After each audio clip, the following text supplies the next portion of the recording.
शिवलिंग है। क्या उपाय कर सकते हैं? देखिए भाई, शिवलिंग शिवलिंग है।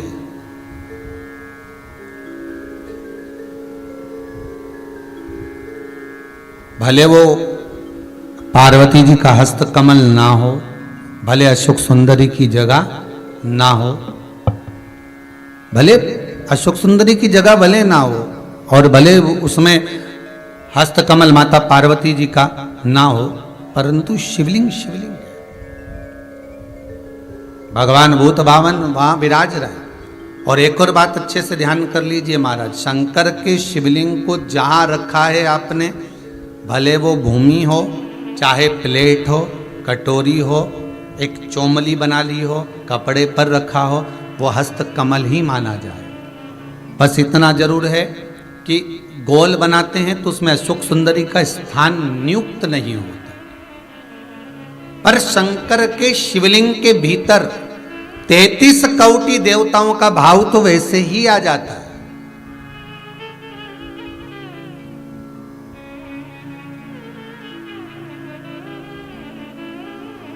किसी ने एक प्रश्न किया, गुरुजी आप बताते हो कि कमर दुखे, हाथ पैर दुखे, पांव दुख रहे हो, कमर दुख रही हो, पीठ दुख रही हो, सिर दर्द हो रहा हो, तो शंकर जी के मंदिर में जाकर शंकर जी की शिवलिंग की बेलपत्र उठाकर शंकर जी के शिवलिंग को देखकर चबा चबा कर खाना है। तो हम ऐसे बेलपत्र खा लें तो घर पर ले जाकर शिवलिंग देखकर क्यों? तो शास्त्र कहता है कि उसके प्रतिबिंब से, उस शिवलिंग के स्वरूप से जो किरण निकलती है, उस किरण से ही तो हमें रोग मिटाना है।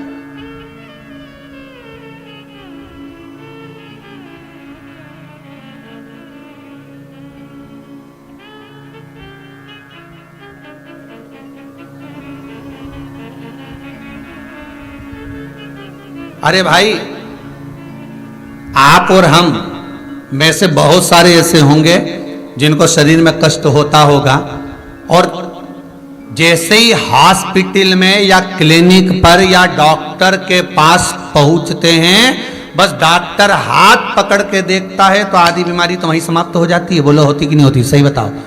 आप लोग तो गए होंगे, हम भी गए होंगे, सत्य बोलना। बस डॉक्टर ने हाथ पकड़ा, बीपी, हालांकि तुम्हें भी मालूम है बीपी कहीं नहीं है, फालतू की बात। और 25 बार तो शुगर चेक करा ली, ना शुगर ना ऊंची जाए ना नीची जाए, क्योंकि तू भी शुगर से बढ़कर है क्या? तो अपन भी तो हृदय से मीठा बोलते हैं, तो अपन कम, तो वो सब जांच करा ली, कहीं नहीं निकला। तो कई माताएं आके बोलती है, गुरुजी हमने खूब जांच कराई थे महाराज, कहीं नहीं निकला, पर समझ में नहीं आया, उसके बाद भी पांव दुखे। अर्थात डॉक्टर के पास जाते हैं तो आधी बीमारी तो यही समाप्त हो जाती है, डॉक्टर के पास पहुंचते से बीमारी समाप्त हो जाती है। तो आखिर कारण क्या है कि शंकर का शिवलिंग का दर्शन करें और फिर बेलपत्र को खाएं। अर्थात शिव के शिवलिंग स्वरूप में से जो किरण निकलती है, उसका स्वरूप, उसका आनंद हमारे रोग को वैसे ही हरण कर लेता, हमारे रोग को वैसे ही समाप्त कर देता।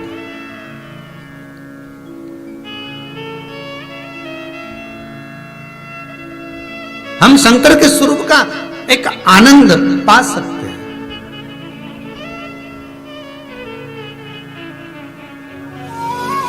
चलो जाने दो, एक और सर